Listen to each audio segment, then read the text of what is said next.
first day riding the Neo with my bike, and I've already crashed it a couple of times. Uh, well, every time you crash a drone, you learn something. So what I learned about the DJI Neo 2 is that it is very good at obstacle avoidance. However, you need to give it time.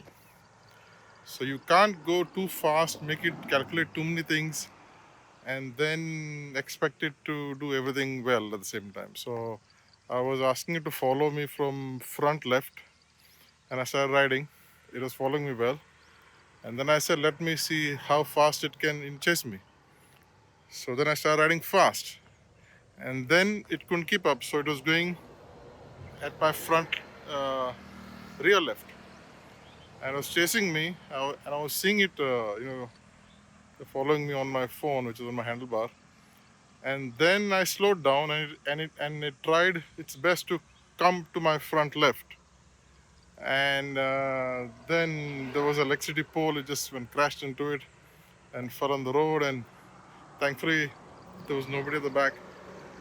But that's it. It fell down, crashed, and worked just fine after that. The prop guards came loose a little bit, so I set it up again in place, and then we were back in business. The second time I crashed it was well, I was on the bike, and I put out my hand for it to land.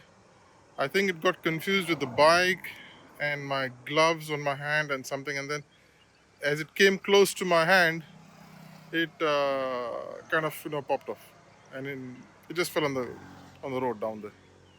But this is fun. I mean, I've been flying drones for a while, and I've been enjoying myself. But this is really, really, really good fun.